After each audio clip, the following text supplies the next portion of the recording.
Работает, и ладно. Тебе второй тут не нужен. У них тут все будет минут 10, сначала начнется обсуждение, они представляют эту сессию. Я знаю, что делать, Ну? Какой у тебя? Б стоит. Лена, иди сюда. Лена, иди сюда. Иди сюда. Вот этими же кнопками надо переключаться. А? Вот переключать каналы какими кнопками? Верхними или вот этими? Либо без разницы, либо вот этой, либо вот этой. В принципе, не. Давай еще.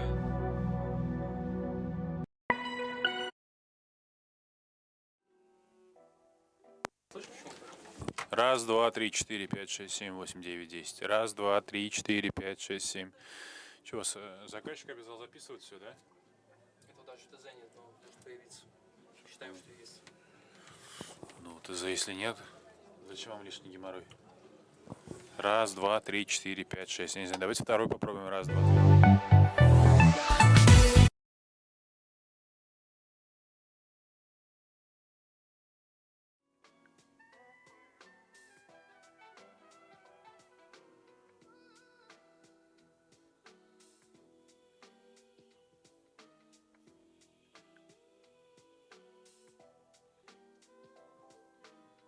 Один, два, три, четыре, пять. Вот сейчас себя слышу, когда только на Б.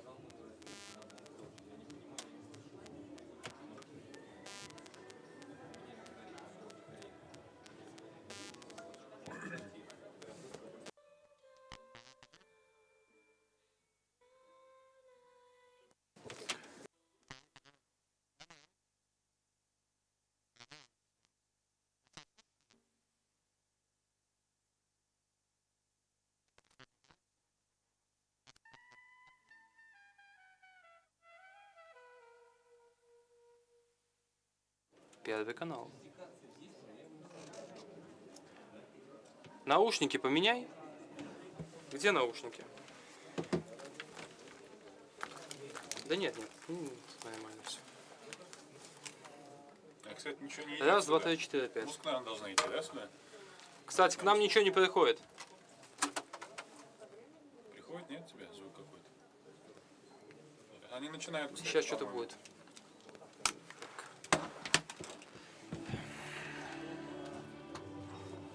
Давай сюда садись. Первый канал, второй канал. Здесь ничего не меняй. Хорошо. Оставляй включен первый, второй. Окей. Слушай.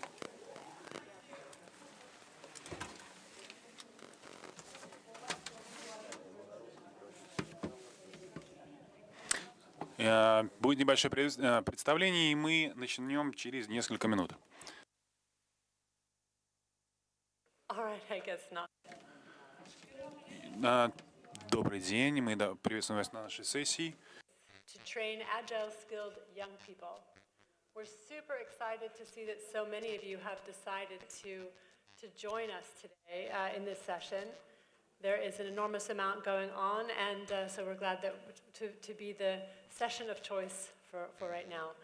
My name is Kathleen Elzig. I am Head of Strategic Partnerships with the Global Apprenticeship Network. We're based in Geneva, and I'm co-moderating this session, or this introduction, with my colleague Norbert. Would you like to say a few words about yourself, Norbert?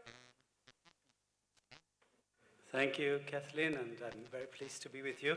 I try to sit comfortably, but it's not that easy. But I will manage. I'm very happy to be here, and we cooperate very closely with you. And Global Apprenticeship Network, I'm working particularly on the European Alliance for Apprenticeship, which is a bit, what you do, but on the European level. We're cousins in many senses. So welcome very much to joining us today. We're talking about a topic, agile skills, which is increasingly important in the context of the fourth industrial revolution. I just came out of a session right now talking about women as a part of the fourth industrial revolution and how to create greater equity and equality as we move forward to really harness the opportunities that the fourth industrial revolution brings. Of course, we cannot talk about the fourth industrial revolution and unlocking those many new opportunities without talking about young people. Because nothing is going to change in our world unless we change first. And young people are going to be those individuals who are going to take us into the future and take advantage and unlock the opportunities that the fourth industrial revolution and the many new technologies that are bringing with us. And I think this is a very timely discussion also in the context of demographics. Technologies are enabling us to live in one place and work elsewhere, or to work globally. We have got in many advanced economies, of course, highly industrialized economies, the factories, but we have got aging populations. So as I was mentioning in this session just previously, in the United States, the average age is 38 years old. In Europe, the average age is 42. In Africa, we have a session here, or a group here that's going to focus on Africa. The average age is 19. In Latin America, it's around 28, 29. So an important question is going to be, how can we use technology to tap into the opportunities that young populations give to aging populations? So where the jobs are is not necessarily where the people are. So technology can help us to bridge those. A big question, though, this is a completely new way of working, of course, and as we are seeing moving forward, many of the jobs that have been traditional jobs in the past are gradually disappearing. In fact, the World Economic Forum estimates that about 75 million jobs are going to disappear by 2025 or 2030. At the same time, they estimate that 133 new jobs will be created. Do we have the skills for those jobs? Do we even know what those jobs are? Not quite sure. The Global Apprenticeship Network works with large corporations such as Accenture, Nestle, Microsoft, And these companies are big employers, and they are asking the same question too. We have talent, we have skills, we have employees today, but what about in the future? And it's very difficult for them to even predict what those jobs are. And so in the discussions with employers, there's an increasing focus on agile skills. Let me ask a question to you all. Are you familiar with the technology adoption curve? Is there anyone here who is familiar with the technology adoption curve for new technologies? Okay, so maybe some of you are. So generally technologies have come in, they've been adopted, they've peaked, and then they gradually disappear. But what we are seeing now in the technology adoption curve is that it's actually no longer a curve, it's a shark fin. So technologies come in, they're adopted very quickly, and then they disappear. How many of you are familiar with the game Pokemon Go that came out in 2016? Okay, so some of you are familiar with it. The interesting thing, I think, about Pokemon Go is that it came in, there was an enormous amount of excitement about Pokemon Go, and then almost overnight, it disappeared. And then something else replaced it.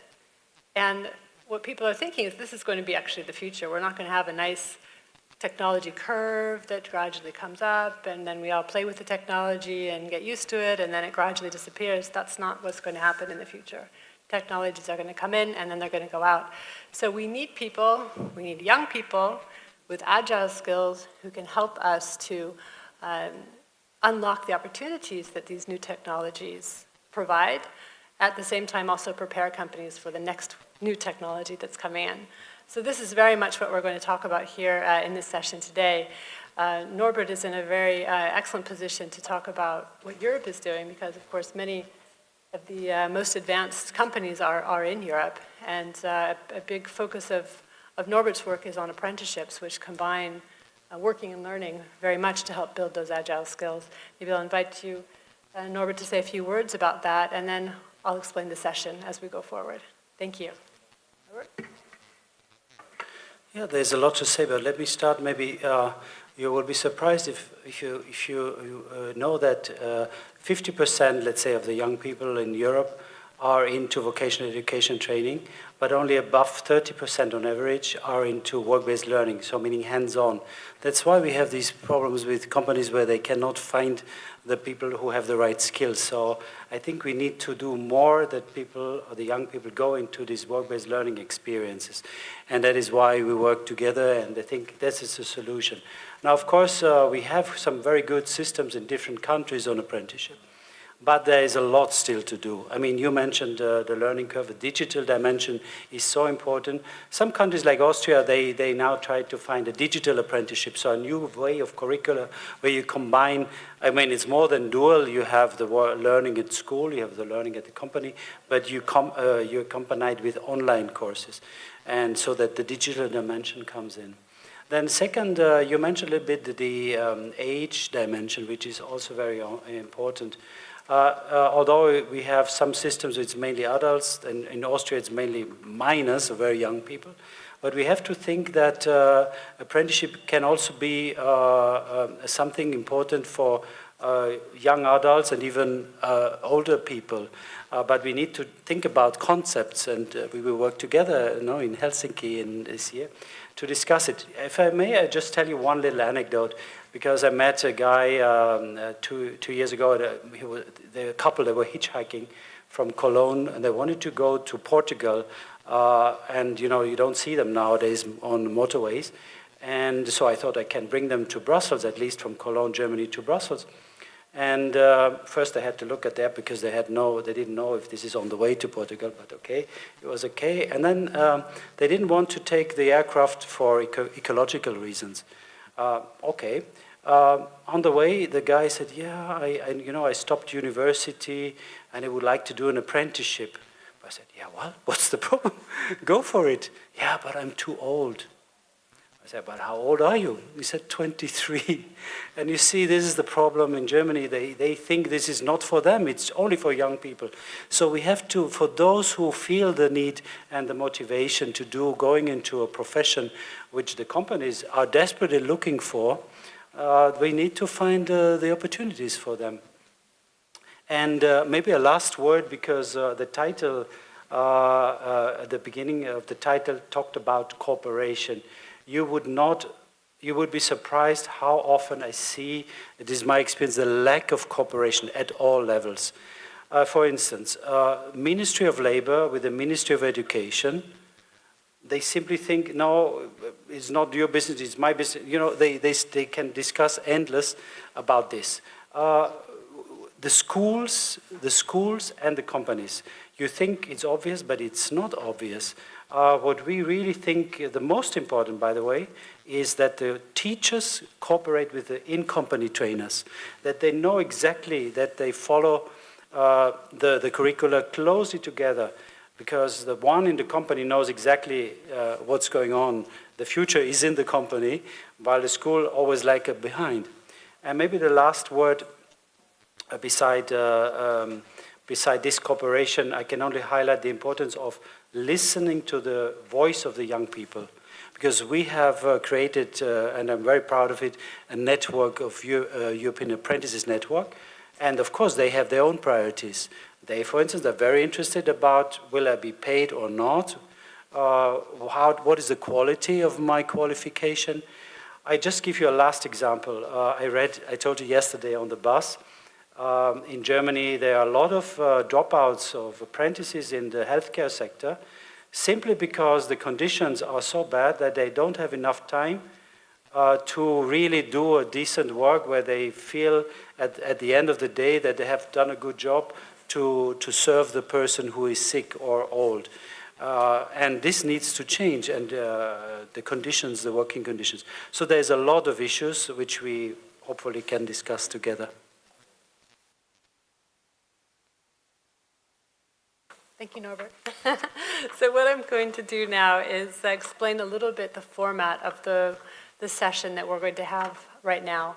It will be an interactive session, and I think we're going to have to also think about how we manage language.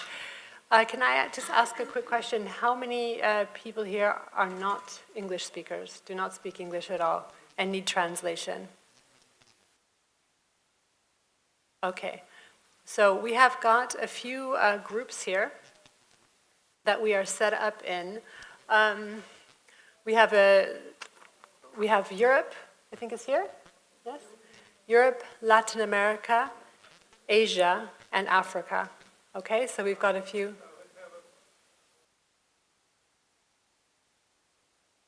Yes, I think so. So maybe what we will do is we will have one group.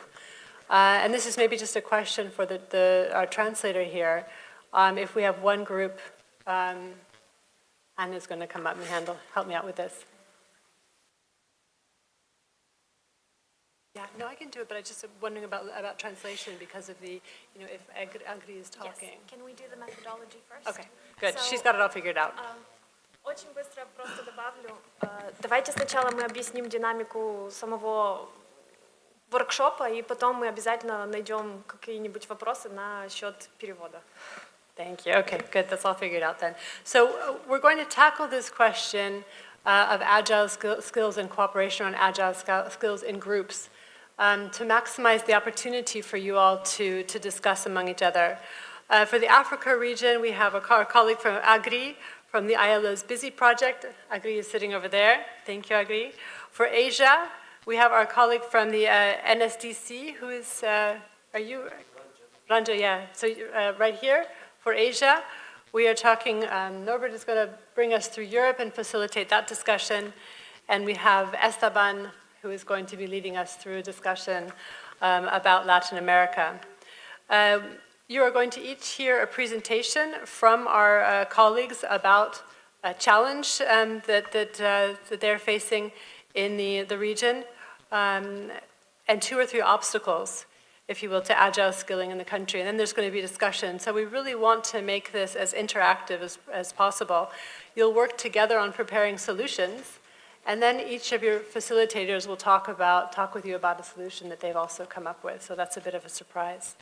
I think very important about this is also that we're going to take a look at real-life solutions at the end to really learn from real-life experiences. And then we're going to close it at the end with a few closing remarks.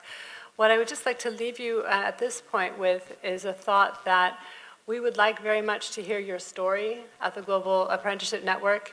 If there's any stories that you would like to share with us about how you are addressing agile skills, about how you're building skills through apprenticeships, please come and find me or Anna and Sylvia at the end so we can talk about how we can better communicate what you're doing.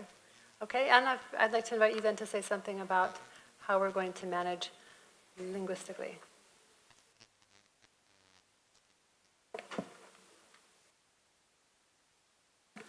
Коллеги, просим вас... So colleagues will ask you to split it up in groups according to the region, what kind of experience you have. If you would like to listen to the experience of other colleagues, so please raise and split up into 4 groups. And later on, I'll join you and I'll tell you if you need any translation. I will try to do our best to find the people who will help you, specifically with the language.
Yeah, but he has a good question. You would like to have the mic, like he has the mic, Mic not for the speaker, именно говорителя в кабину. Но это, не знаю, это хорошо, наверное.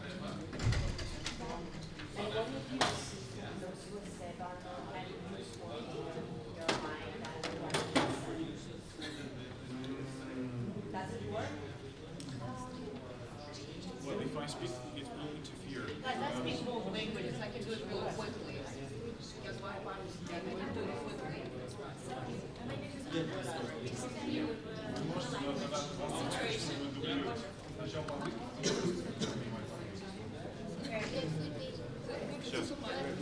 Ребят, можно сделать так?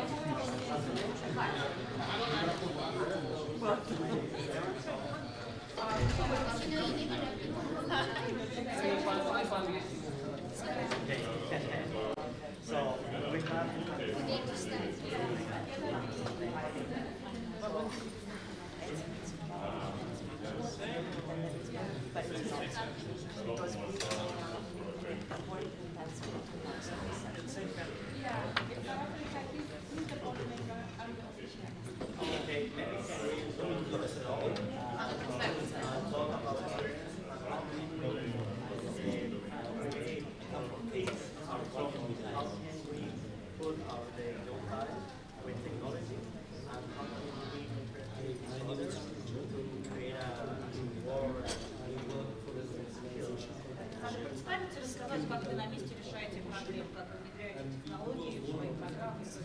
Понятно? Кто хочет начать?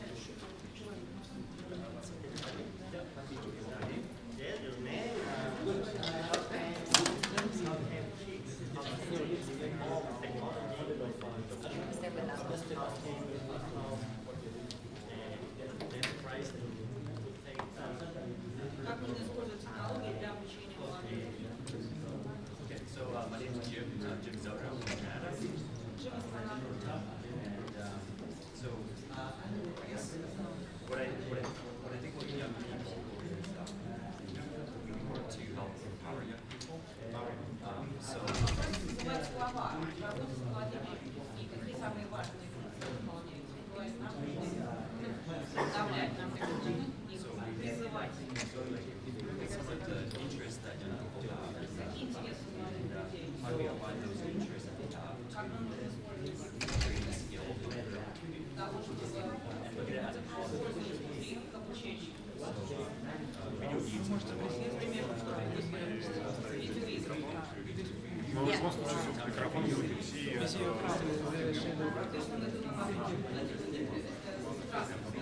Instead of viewing it as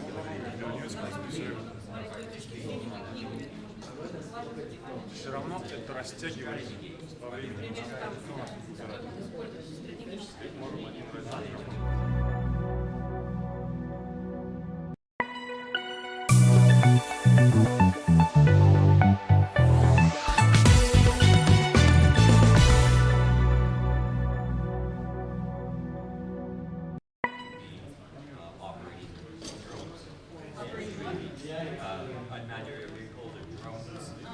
Например, для тех, кто будет операторами дронов, летательных аппаратов. that skill set.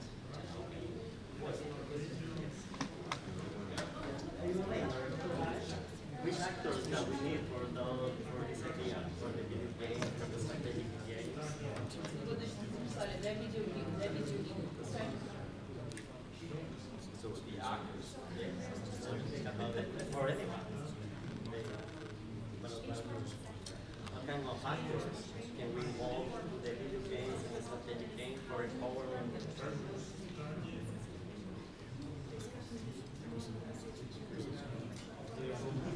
What about universities?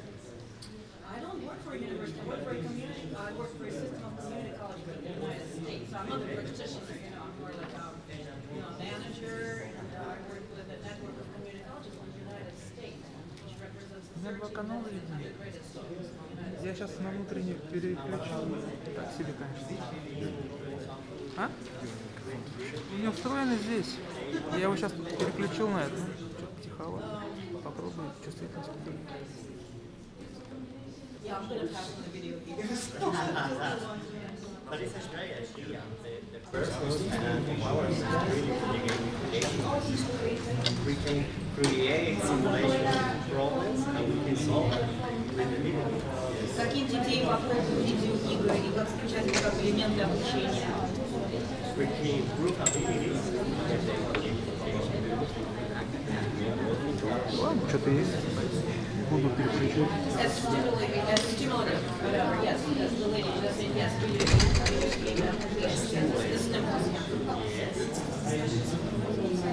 what kind of actors can be part of these video games and gamification for the person?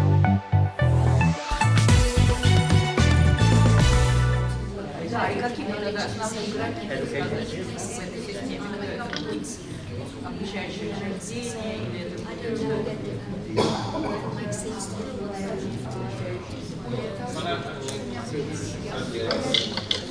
So it's our main actors are students themselves.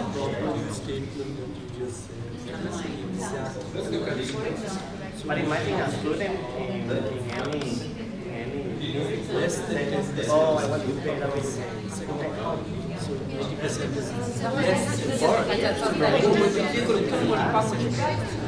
Support, like an agile support. It's exactly the same. Well, needless to say, professors they will help with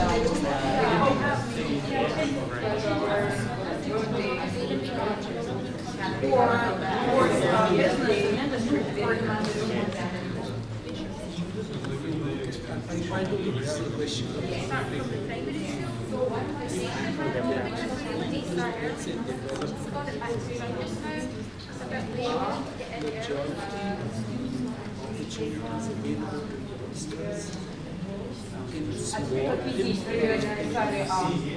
главных игроков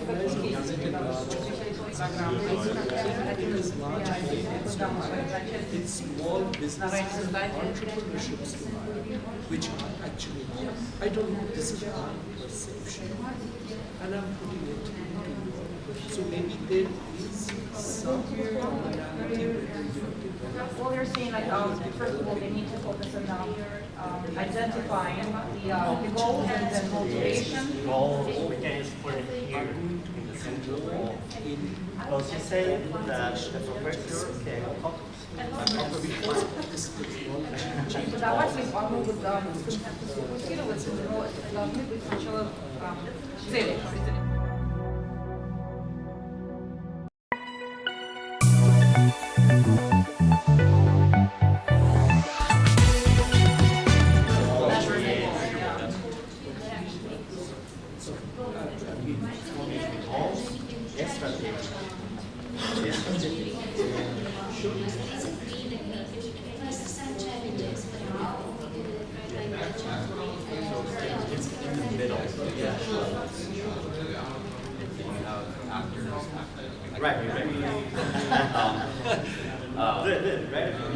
So there's, and we've heard it a lot. So there's a need for collaboration. So we talk a lot about what government needs to do for us, what the trade institutes need to do for us, what industry needs to do for us. But we rarely talk about what we can do for them. Because it's a two-way interaction. So the actors need to collaborate.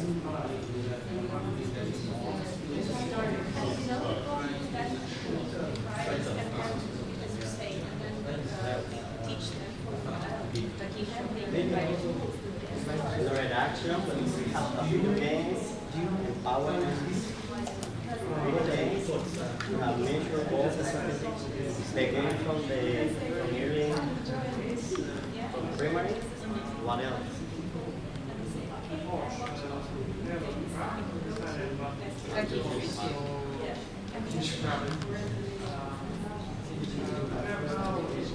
We're still talking about video. No, we can put another action. This is one idea. Yes, whatever. That's just one example. That was a good example. And it's a good example. But we can have another example.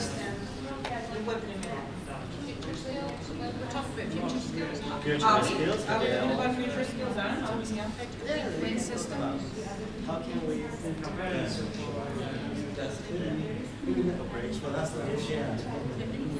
Esa individuality operation practices and train agile skill for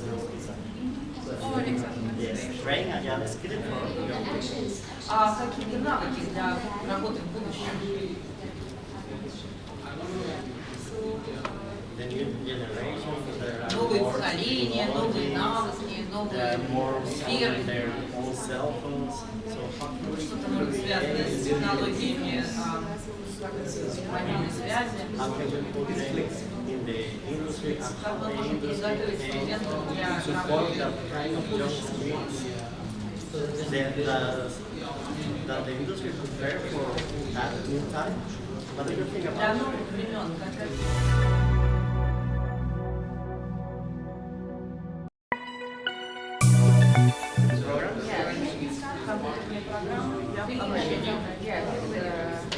For different skills. For example, we use programs for planning and forecasting. Yeah. Используют обучающие программы, компьютерные для планирования и прогнозирования.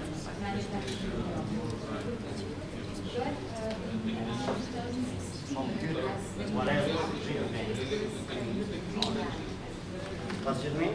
And where are you from? I'm from WorldSkills in University.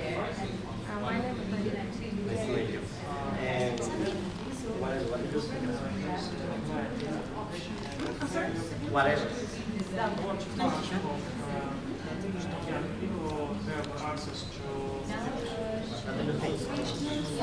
Maybe information about it. Information. We have to work in trade. Треугольник. Trade. Business. Ministry of Education. Government. And university. В том, что когда такое сотрудничество, это как табуретка на трех ногах. Like in here. Бизнес, правительство и что третье было? Образование. That's exactly what we call it. Да, вот так именно. It's the apprenticeship triangle. So right now, В Канаде так здесь называется. Вы знакомы с концепцией apprenticeship, наставничества? government, they create regulations. The industry hires Особенно вот apprenticeship. the apprentices. They provide the work. Наставничество необходимо обязательно сотрудничество с бизнесом, да, чтобы когда учились люди профессии, то потом их приняли на работу, собственно говоря.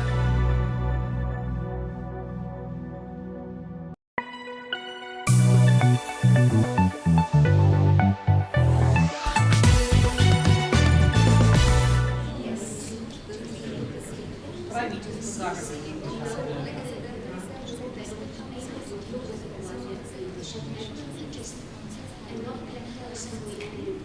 бизнес,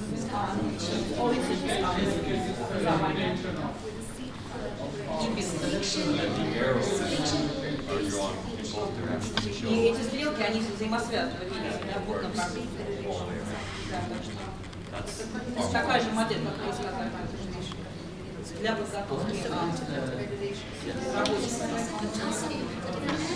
Let's talk about the information.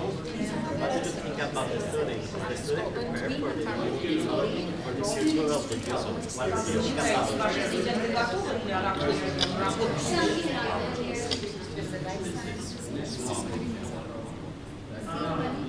It depends, that's the answer. Depends for what. Students from different jobs. Sometimes we don't know what type of job we have to teach. Бывает, что во многих ситуациях не знают, как будут эти работы, чему нужно учиться, потому что люди могли овладеть этим. Да. So what can we use for them? For the knowledge, for the information of the future. Just in the industry where we should use the new skills, the new tasks. То есть тот же самый вопрос, как готовить студентов. Да, успешно работать. Do you teach for the job or you teach for skills? Вот это самое главное.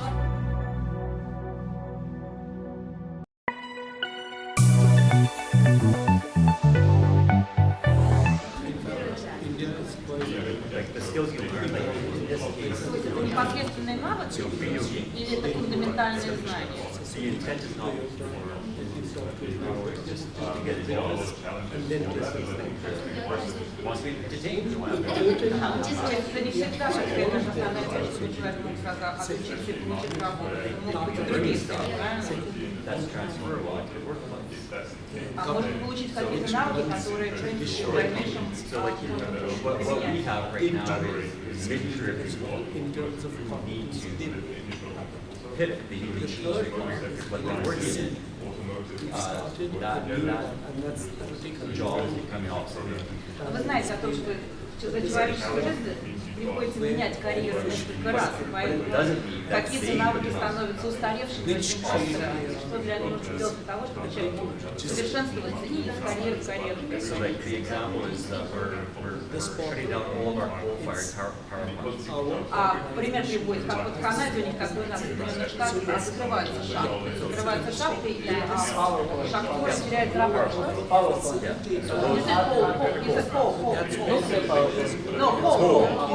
So those people won't have a job. И у этих людей не будет работы. But they're still employed. So maybe the guy's got supervisory skills. Ну, а если они, может быть, могут продавать работу уже в качестве, там, не знаю, как называется, managerial, whatever. Manager. Да, просто они там менеджеры, стать потом.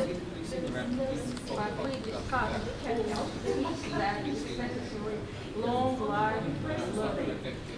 But it doesn't always Lifelong learning, yeah. It doesn't have, and in Scotland we call them, it's not just focusing on technical skills because they can become obsolete, but it's the development of meta skills.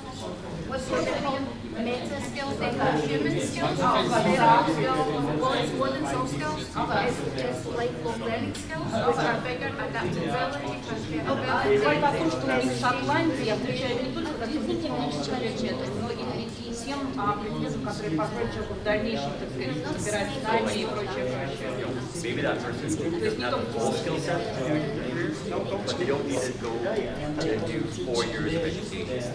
They just need maybe a week, a weekend, months to acquire that new skill set. В одну часть своей жизни не обязательно в следующий год еще раз, так сказать, диплом пятилетний, который у нас на 5 лет работает. Это может быть и 6 недель.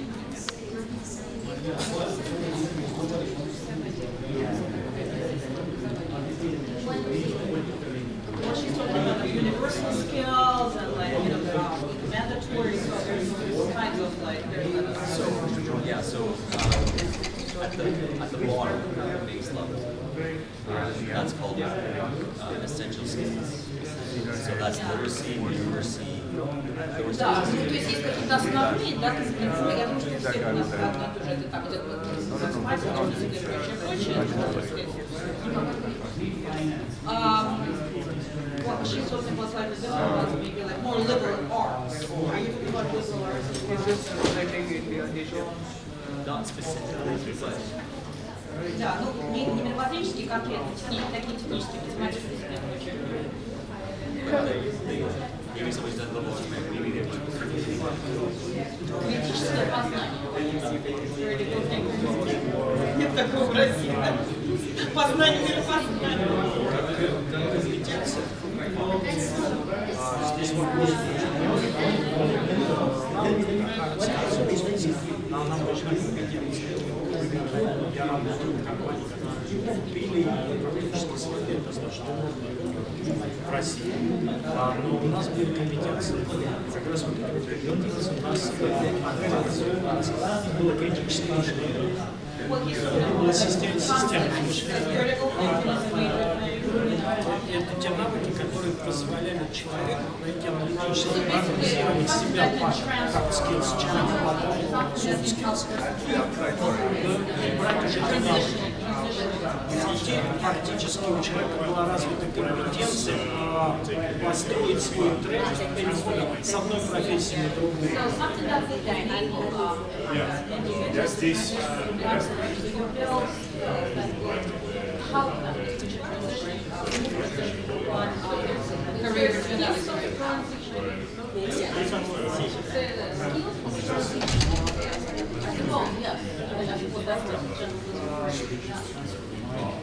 that's what we focus on.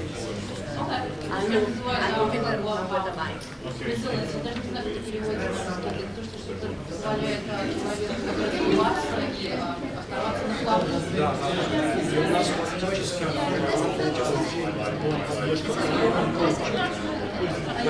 карьерный коучинг поддерживал, который помогал строить эту карьеру. Если где-то не коучинг, развитие. Okay, so they're talking about coaching as a career advice, that kind of thing. Мы фактически лучше людей учить, перестраивать карьеру, чем ему показывать, какие есть специальности, куда бы он хотел. Он должен опираться на свои сильные навыки, уже смотреть, а что из того, что он уже умеет, что нужно So добавить. basically it's like using like your core skills in the future. You know, you build a cluster of core skills and then those skills will help you transition to be successful from one career to another career. I got my core skills, I have the skills. Я, например, могу привести пример. Давайте программируем. Он программирует, он говорит, я рекомендую думать о результате. И мне все, что подходит, например, я дома решил сделать эти красивые дорожки. И это очень классно работает, потому что это медитативно, что ты делаешь из себя силы. Но говорит, самое прикольное, я могу научиться делать дорожки. Я за 2 недели научился делать дорожки. Вот может тот, кто делает дорожки, научиться за 2 недели.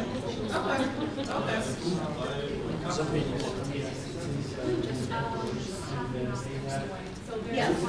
So it's all about having skills that will enable you to successfully transition from one sector to another sector, from one industry to another industry, while utilizing the skills that you acquired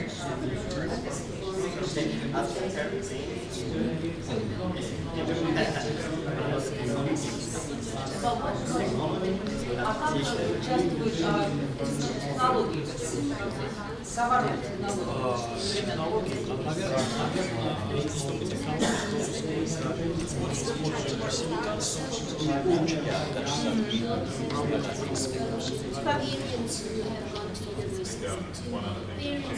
Because that is not so much about technology, it's more about coaching and guiding and something which you must have you must have experience. So that's actually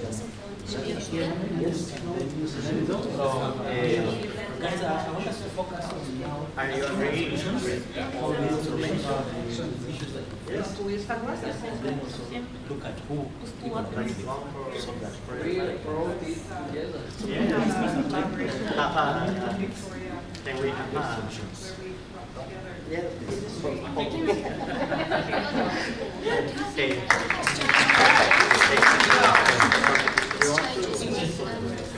you understand what I'm not going to prescribe the concept. my pleasure, I am Esteban Costa Rica. Esteban and Costa Rica. I am so glad to be here, to be in Kazan. Thanks for this information, and we'll build it together. I'm so glad. Thank you, Esteban. You're welcome. Carry on. Running out of time. And that was the early I also think younger generation trainees identify young applicants with potential and giving them real exposure, because we think that all these people like us. So that's what I'm just saying, a bit of Мы вчера с вами разговаривали. Очень долго беседовали. Как раз по поводу профессионального обучения.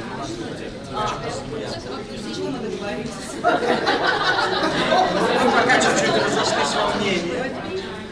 Но интерес был тогда двоякий. Да, да. Что нужно?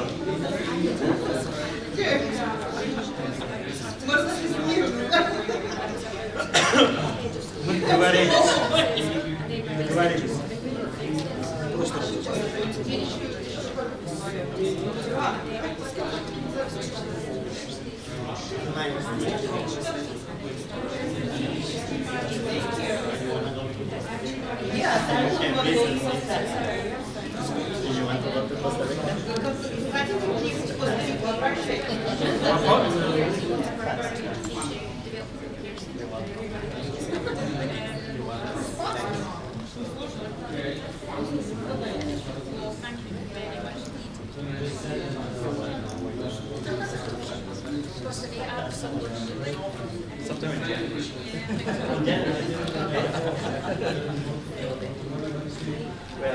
Instead of all the measures, all we have to focus on this arena. I work with Ladies and gentlemen, thank you so much. Time is up for the working session.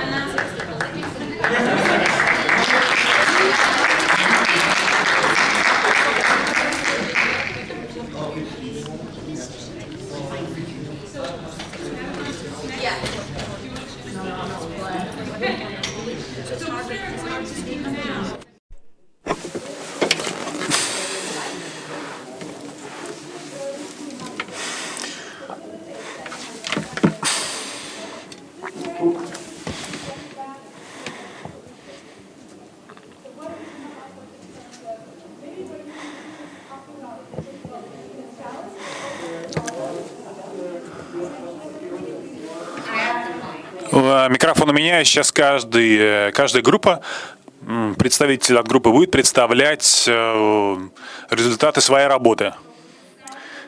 Мы начнем с группы, которая отвечала за Африку. Да, есть синхронный перевод, пожалуйста, кому если он нужен, возьмите гарнитуру и слушайте перевод.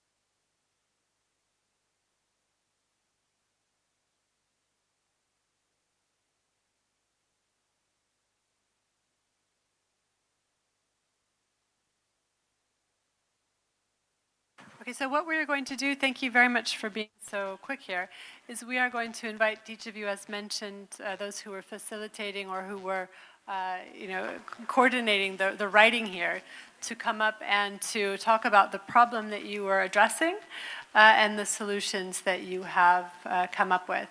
So we'll do that, and then after that, we are going to invite each of our organizers for each session to come up and present a real-life problem and solution that they address. So I think we talked about starting with the, yeah. Go ahead. Okay. Hi, I'm Esther from Africa. I know I don't look African, but I am. My heart is African, even though I don't look African.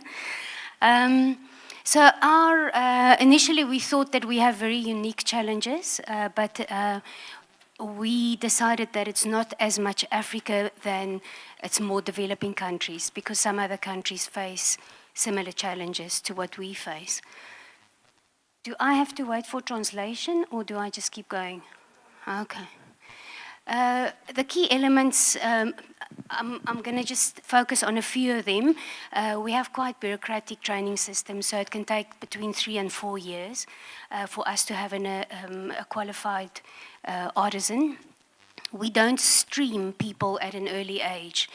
So people very late in their lives discover that they want to be in vocational training, and at that point we'd already lost 5 years of very academic type training. The quality of our vocational training is often not good, because the lecturers don't have exposure, and there's also no link really often between the higher education or basic education and industry. The lecturers in vocational spaces are often from a training background, in education type background, as opposed to from industry background. So many of them had never even been in industry, yet they have to teach people skills that industry is going to want. And then finally, I think people that have been to Africa will understand the disadvantagement that exists in Africa, and the psychological damage that people often have as a result of being impoverished. And the ability to see a future for yourself is not as obvious as what it is in Europe, or in sometimes I think Asia faces a bit of that, but people can't see a future for themselves. So we have to have an indigenous approach, a different approach in Africa. Then some of the actions, we need shorter training time. We can't take 4 years to train someone. By that time, the skill sometimes wouldn't exist in the future. So we need to shorten that. We need to have faster technology. A large part of our population in Africa doesn't have access to the internet, doesn't use smartphones, it seems obvious in an environment like this that who doesn't have technology, but there are really huge parts that don't have it, and our data speed is often very slow as well. So to implement something like online learning to shorten the training time is not that easy. Then we have a good selection process. I think in countries like Switzerland and many European and Asian countries, a very careful selection process decides who becomes an artisan. We don't have that at all. So you often would spend all the money and time on training an artisan, and then in the final year they drop out and they decide, I don't want to do it because it's not really their passion. So it'll increase our retention and quality if we could select better. Exchange programs for our teachers and even our students would be very valuable to increase the agility. Peer training, industry and education training. What was this point? Where's my team? Industry and education and training institutions need to get closer together. I think that's a global problem, but can I say we have that times two. Our problem is slightly bigger than that. And then also there is a lot of opportunity in small business, but not enough funding for small businesses to train apprentices. So that's definitely, and I mean, we know that it's small business that creates jobs, and that's what we need in Africa is opportunity to address the social problems, because without money we're not going to be able to do that. So yeah, where's the World Bank? Okay, that's us. Oh, and then we said actors, industry, government, youth. Youth, very obvious, but I think everybody in this room understands which actors. It's not very different. It's the same actors, you know. Thank you. Yeah, Europe.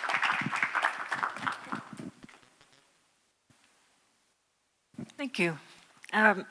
So we had diversity in our group.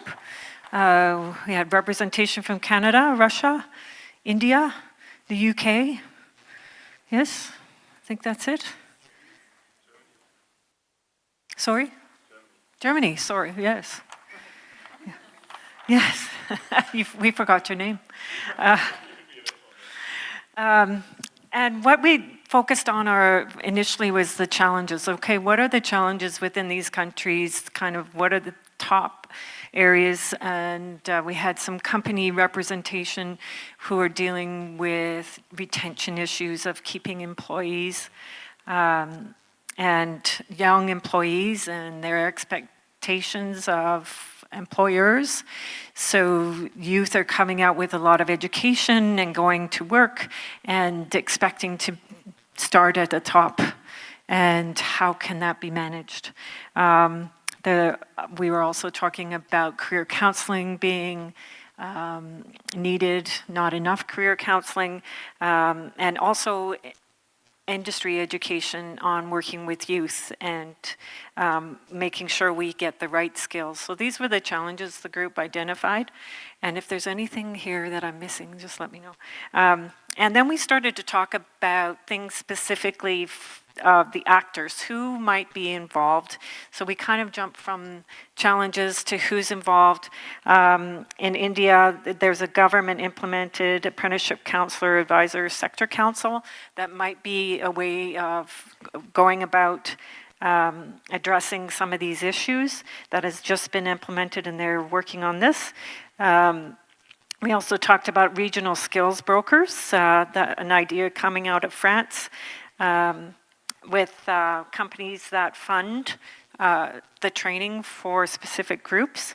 And we also talked about youth expectations and how to grow and work with youth and develop industry loyalty. So those are kind of some of the concepts and the actors that we were looking at. But at the end of the day, we all identified that collaboration was needed between all the sectors and working together in some capacity to work on these problems, because it's not going to be solved with any one focus individually. It needs to be a collaboration. And we did not get any further into how to do that, but obviously this type of collaboration requires government supports, industry involvement, youth engagement, and so that was the group from Europe. Thanks, team.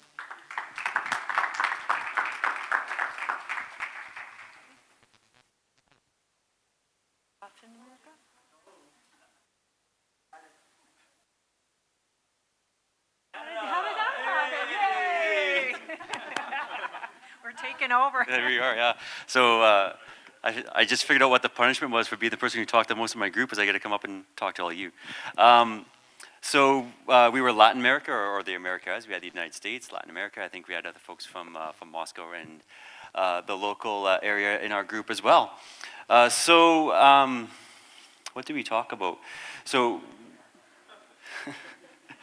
I think we kind of started. We kind of started a little left of center, a little off base, and the question was posed is how can technology be used to help youth acquire skills? And probably I'm missing my kids, so probably the dad in me came out, and I was kind of thinking about youth and empowering youth, but recognizing what youth are doing and how we can maybe see how their activities are actually building skills, and perhaps that they're not just wasting time, and I use the example of video games. So, we see, a beautiful day outside, but we see our child inside playing video games. What are you doing in here? Wasting your time. Go outside and play, yada, yada. Instead, we could be recognizing, well, maybe they're actually doing something. Of course, they're being entertained. That's why they're doing this. But perhaps maybe they're playing a strategy game, so they could be learning some strategy skills. Maybe they're learning psychomotor skills, physical skills by doing the controller, so that they're learning that fine motor skill that could be parlayed into other skills that actually become skills that could be that could make them quite employable. And maybe that career doesn't exist today, but it will by the time they hit that workforce. So the point there was looking at what the youth are doing and how do we identify what they're doing, maybe shift our paradigm a bit to empower them to recognize that they are actually doing something that can help them for the future. When we talked about the actors, again, very, very similar to the other groups, where obviously there's government, there's industry, there's the educational system, there's the students or the participants themselves that are part of the equation as well. And so what resonates with me was what we call, where I come from, the apprenticeship triangle, and it has government, industry, and the training institutes each on one point of the triangle, and we draw the triangle with arrowed lines that have an arrow at each end, because what the arrows represent is that there has to be collaboration between the three in order for the system to work. So it's not just asking, what does the government do for me, what does industry do for me, what does the education system do for me, but also looking in the mirror and reflecting that same question is, what am I doing for them? Because it has to work both ways in order for the system to work well. And then in terms of actions, we talked about starting early, getting technical vocational education and ingraining those values in the primary education system, coaching, having support mechanisms, and looking at those skills that folks may need to develop, and we be purposeful about directing folks into those areas, things like computer programming, coding, that type of stuff. And then in the middle, we recognize that you have to have goals, You have to have specific goals and specific measurements in order to identify how you've actually achieved what you had set out to do. Without those goals and without those measurements, you won't be able to identify if you've improved your status or not, and then that will help you create a basis for your strategy. And then, maybe one observation that I had was, because our group was quite diverse with language, was some of the words that we were using didn't translate. And a lot of times, things do get lost in this translation. So I work at a technical training institute, and so I'll be talking to industry, and maybe what they're saying about what they think they need isn't exactly what they need or what I think they need. So in those conversations, things get lost in that translation, and we need to have deeper conversations to better understand what it is that our needs are. Thank you.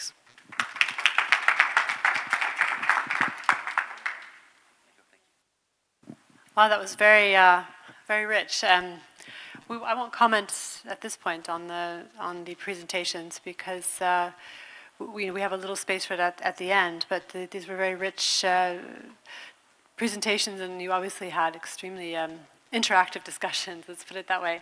What we'd like to do now is go to then. This was the brainstorming, a very concrete example that each one of our facilitators has prepared for their region to show you how they are tackling the challenge of building agile skills for youth in their context. What I'd like to do is actually start with Asia. I feel that Asia got a little bit lost in this because we did combine groups, but if it's okay, I'm scanning. Going once, going twice. Okay, maybe we'll pick up Asia then at the end. So perhaps we'll go backwards then. We started with Africa this time. Maybe we'll start now with Latin America, and I will invite. Ah, you are here. Okay, I was scanning. Sorry, I didn't see you. For some reason, I'm scanning in the long term. Please, if we can invite you to come up and talk about how you are tackling this issue in Asia, in your context.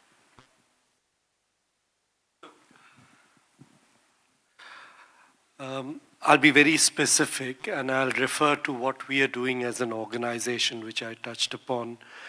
You see, India also is has this whole thing about, we had a structured apprenticeship program since 1961, but it was dated, it was rigid, and bulk of the trades that it addressed were manufacturing or engineering trades. Fast forward to 2014, totally different scenario.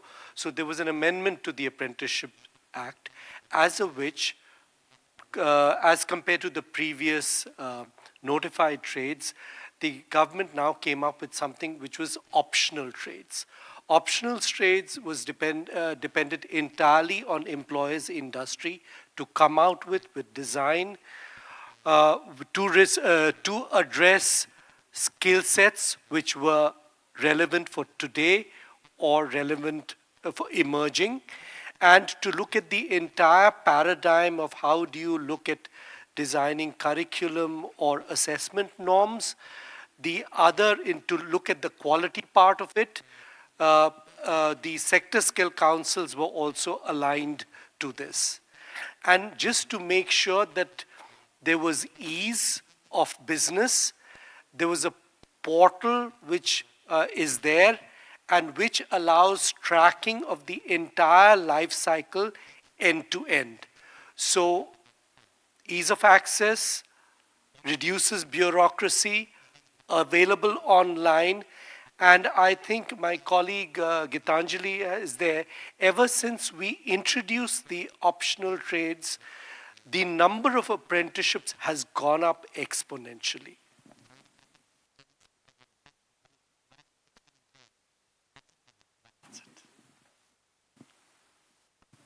Thank you very much. I think this issue of bureaucracy is one that came up in a couple of different contexts as well, and how do we fast track solutions by making it easier also for education and employer systems to collaborate.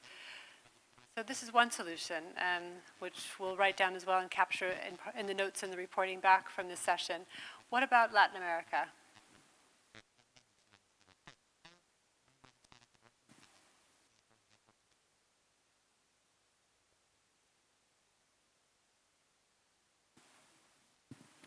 Hi.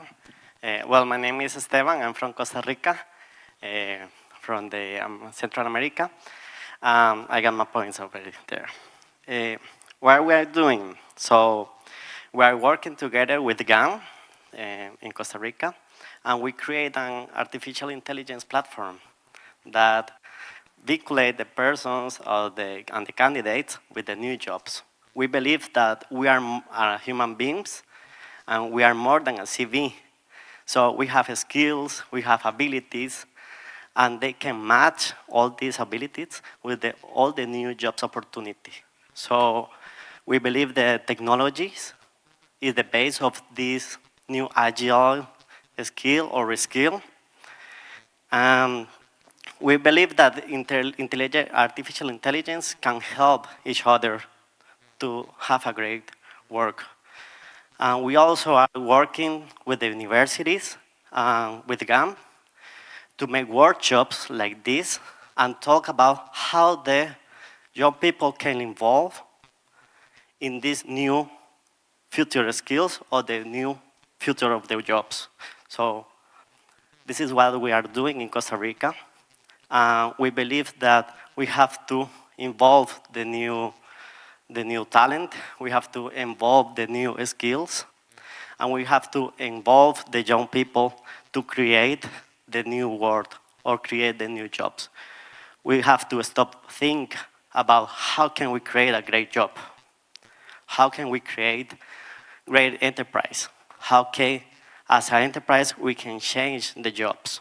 We have to ask the young people how to make the change. So this is what we are doing from Costa Rica. Nice to meet you. Thanks very much, Esteban. So perhaps even the technology issue can help to address the bureaucracy issue. And I think from what we discussed as well in the Africa-Asia group, technology can be an enabler. Of course, a precursor for that is that you have access to the technology. So here that's something maybe also to put in the back of our minds. All right, then maybe we'll jump over to Europe now. So if you could talk maybe also a little bit about a problem that you've been addressing, and then of course the solutions that you have to it. Well, problems, as we mentioned already, we have still high youth unemployment, and in some countries in Southern Europe, but at the same time, we have skills shortages in Central Europe, and all that in parallel, and so there are quite some challenges. But I think there are so many good examples out there. We just need to see them, and I have a little bit the privilege traveling around. In so many positive things. One example is mentioned here in a region level, that you have, through public support, you have established a skills broker, somebody who's really helping the companies to do all the technicalities and signing the contract and find the person. Because the small companies, like it was in the case of Baker, he cannot spend time to find an apprentice. But with the support, suddenly he invests in these young people. I have seen in Turkey schools where they have booths from companies. So that means the young people in the vocational education training, they, from time to time, the people from the company are there, they can have a direct dialogue. You know, these contacts, this human touch is very often needed. I have seen in Škoda recently in Prague, can you imagine that the apprentices have the right to produce their own car? It's part of a training program each year, and then they open it and then they show it, and you can imagine how proud they be. They have the right to produce one car, with the support, of course, of the company. And I saw the car, and it's a car you can use, huh? I have seen a very interesting company, a small company in Berlin. They are not in a very attractive sector, not construction, but it's a sector where they do all these cables and all that. But they have 20 apprentices out of 100. You know what they say? They count them in. So that means when they count these young people into their staff, then they say we have the youngest staff compared to all our competitors. They have a very interesting program for these young people. They have always one, they cooperate with one school, so they always have an inclusion aspect. They have a gender issue, they bring female, male together. And what they do, what I really liked with these young people, they work when they have not school, and after 2 hours, it's stop, and they do pump-ups, they do, you know, sports, 50 minutes, physical exercise, and they love it. And so they have a lot of extra activities. But I stop here just to tell you that we have so many good examples. That's why we have created a couple of years ago in Europe the European Alliance for Apprenticeship, bringing all the different stakeholders together, because I think the most important is really this collaboration. And I just heard in the discussion, you were saying that it would be, you cannot imagine that competitors in companies work together. But it works. In Germany, there are training centers. You have them also in Austria. And the small and medium-sized enterprise, they cooperate. They put the money into a training center. And yeah, it works, although they are competitors. So we can learn a lot from these examples. And we have this European Alliance with 3 goals. We want to increase the supply, which is not always easy. We want to increase the quality, and we want to increase also the image. And like this conference, we also now for the 4th time, we're organizing a big campaign in Europe to raise the attractiveness and the image of apprenticeship, because this is also an important issue. And I think all we learned also from this conference is to bring vocational education training at the same, let's say, at least the same esteem as higher education. I just learned from Taiwan that I think 95% of all the students going to higher education. Can you imagine? I've never heard that a country is higher than that. But it works. But on the other side, you have Switzerland, where most of the people are in vocational education training, and it also works. Each country needs to find its own solution.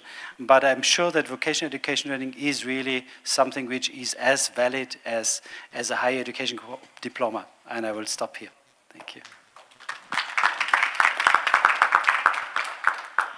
Just to mention one other tool I think that the Apprenticeship Alliance has, which is open to everyone. I'm not sure if it's directly connected with you guys, but it's the help desk. Do you want to say something? Yeah. Well, you can, I didn't bring any, by the way, I have one document to show, but it's not now. We have not only this alliance where we have now individual, well, companies, but we have trade unions, we have chambers, we have all that. And we also have each member state, with the exception of the UK, part of the alliance. And we work on that. In addition to that, we have developed, as you rightly say, what we call Apprenticeship Support Service. If you go to our website, it's called Apprenticeship Support Service or European Alliance for Apprenticeship, you will find all the information. We have actually worked quite closely with a lot of experts. We put a lot of money, and you will find an online library. We also do webinars. We have done recently one on the role of the diversity of the system to better understand, and of course the webinars are open. You can see they are downloaded. The next one will be on the role of trade unions. Then we have one on the role of chambers. We will also develop more and more online training programs. So we will do a lot the next 2 years. So if you go there, you will find a lot of information. I'm still a bit jealous about your website because I prefer your website. GAN is really, our is a bit rigid, but this is because we are a public institution. But the content is quite good. So at least you will find really interesting content. And as I said, we don't do it just for fun. We really believe in it, that it's worth the effort. And I learned a lot now also from India. I remember for 3 years, by coincidence, your minister came. I didn't know that he was the minister, and I had a brochure on the European Alliance for Apprenticeship, and he took it, and only afterwards I saw him as a speaker on the panel, and I said, wow, this was the minister from India taking the brochure from our alliance. I was very happy, of course, but I see that we get a lot of interest and all over the world, what we do at European level. But we'll still learn a lot from the other activities, particularly you do, also in other countries, in other continents, in other parts of the world. Thanks, Norbert. I was just thinking, if you like our website so much, we'll put some links to yours then, so people can come to ours and go to yours afterwards then, or through ours. Thank you. So now we'll go over to Africa, and we'll talk about your real-life solution from Africa and how you're building agile skills for youth. Thank you. Thank you very much, Kathleen. My name is Agri Ndombi from Kenya. I'll just present to you exactly what we are doing in our project to address the challenges that my colleagues mentioned. We are addressing these challenges at 3 levels. First of all, at macro level, where we are looking at the policies. You know very well that indeed policies can be there, but implementation is the problem. So in the project, we are working together with the ILO, the Ministry of Labor, the Federation of Kenyan Employers, together with the Central Trade Unions. We are looking at how do we promote work-based learning in the country. And we are doing it because we know that indeed the policies are there, but they have not been effective in terms of real implementation of what's supposed to be done. So we recognized that there is a lot of uncoordinated approaches towards workplace learning programs, such that we don't have curriculum, we do not have trained personnel that is supposed to advance work-based learning programs to promote agile training, as well as the issues of progression towards in the system. It was not there.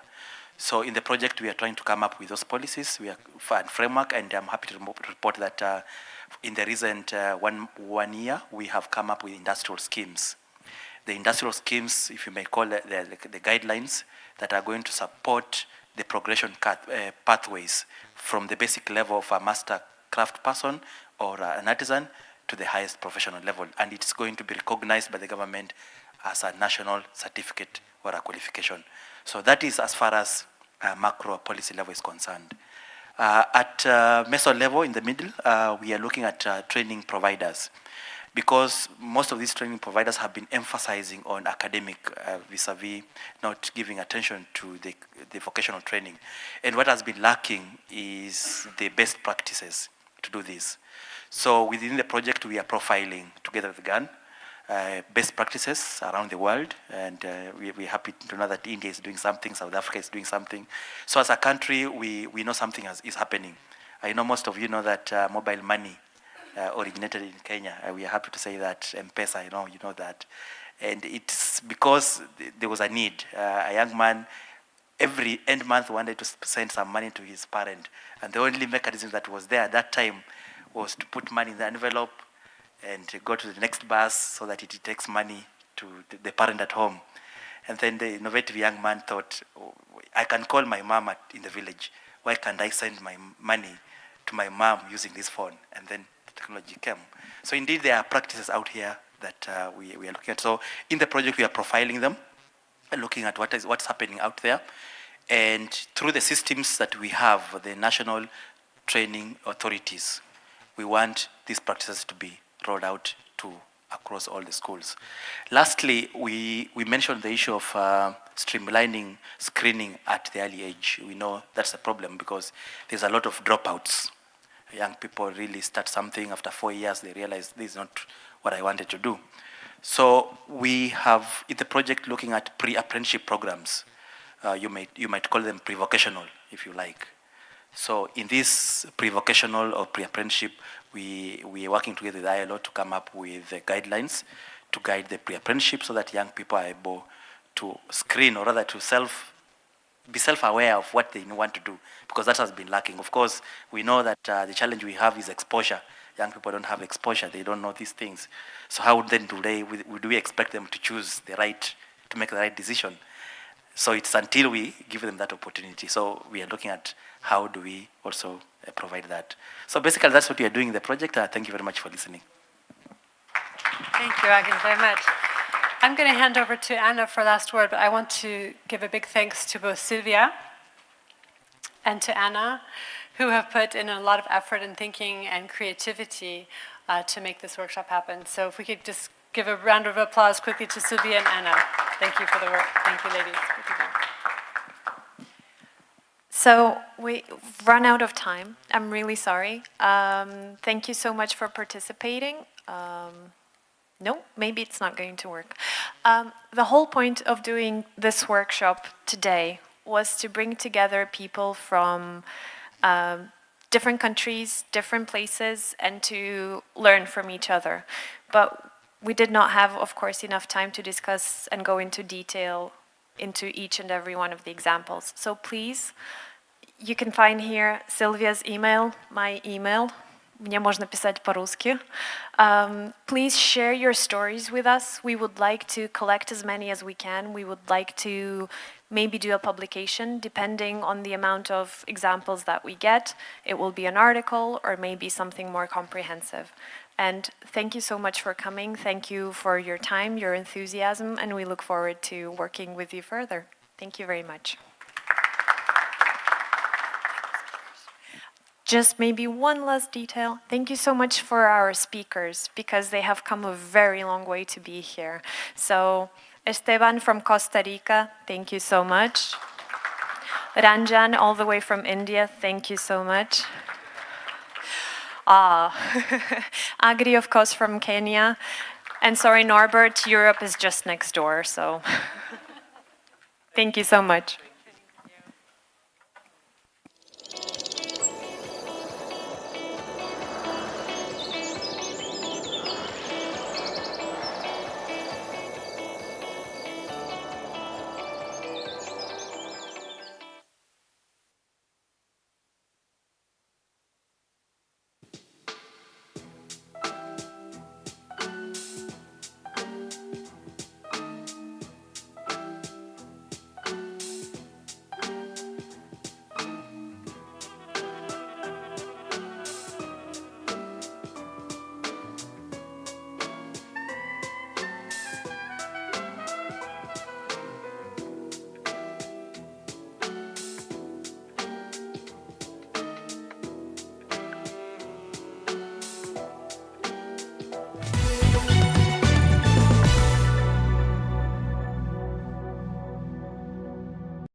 Thank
you.